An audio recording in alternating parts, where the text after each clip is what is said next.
दोस्तों आपका बहुत बहुत स्वागत है लोटस आयुर्वेदा इंडिया में। प्रेगनेंसी के दौरान महिलाओं की इम्यूनिटी कमजोर होना एक सामान्य बात है।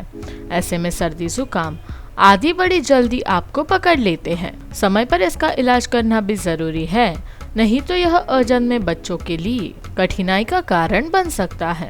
तो आइए जानते हैं कैसे आप प्रेगनेंसी में जुकाम और सर्दी से बच सकते हैं और इसके घरेलू उपाय क्या है।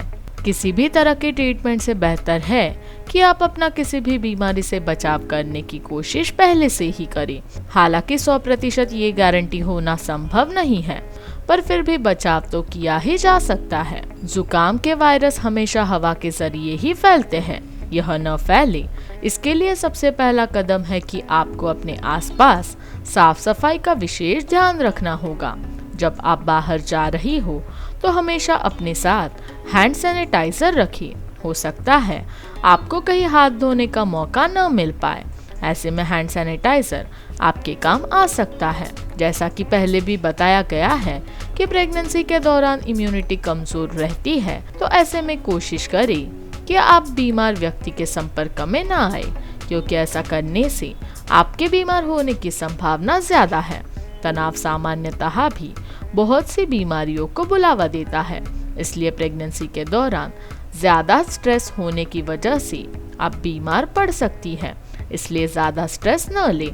हल्के फुल्के व्यायाम को अपने दिन का हिस्सा बनाएं। ऐसा करने से आपका दिल और दिमाग दोनों ही दुरुस्त रहते हैं और आप बीमारियों से दूर रहते हैं। इन सब के बाद भी अगर आप सर्दी की चपेट में आ जाए तो कुछ घरेलू उपाय अपना कर आप आसानी से जल्द छुटकारा पा सकती हैं। अपने खान पान के जरिए आप अपनी सेहत को जल्दी सुधार सकती है। सर्दी जुकाम के समय आपकी भूख प्रभावित होती है, तो ऐसे में शरीर में पोषक तत्वों की कमी हो जाती है। इसलिए जरूरी है कि आपके शरीर में पानी की कमी ना हो। जुकाम के समय ज्यादा से ज्यादा तरल पदार्थ खाएं। साथ ही तरल पदार्थ गले में जमे कफ को भी बाहर निकालने का काम करते हैं। गले में दर्द होने या बंद होने की स्थिति में गुनगुने पानी में नमक डालकर दिन में 2-3 बार गरारे करें। इससे आपको आराम मिलेगा।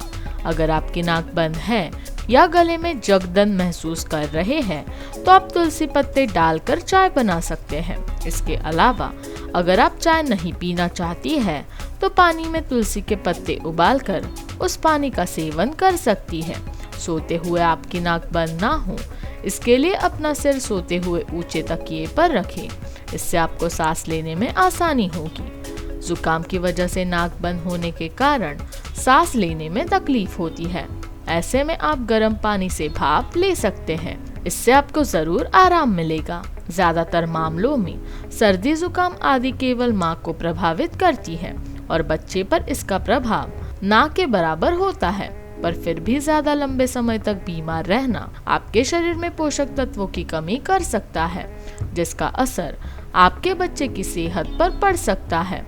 अक्सर माएं पूछती है कि प्रेगनेंसी के दौरान सर्दी जुकाम की दवाएं ले सकते हैं या नहीं। सामान्य दवा आप जरूरत पड़ने पर ले सकते हैं, पर फिर कोई भी दवा अपनी डॉक्टर की सलाह के बाद ही लें। अगर आपको बहुत ज्यादा उल्टी होना, योनि रक्तस्राव, बहुत ज्यादा सूखी खांसी या कफ होना, चेस्ट पेन होना या गर्भाशय पर दबाव पड़ना आदि लक्षण दिखाई देते हैं तो आप तुरंत डॉक्टर से संपर्क करें। हालांकि खांसी, सर्दी जुकाम आदि होना बहुत ही सामान्य है, पर प्रेगनेंसी में अपने साथ आपको अपने बच्चे का भी ध्यान रखने की जरूरत होती है। ऐसे में खुद का ध्यान रख आप खुद को और अपने आने वाले शिशु को सुरक्षित रख सकती है। तो अगर आपको ये जानकारी अच्छी लगी हो तो हमारे वीडियो को लाइक, शेयर और सब्सक्राइब कीजिए और देखते रहिए लोटस आयुर्वेदा इंडिया।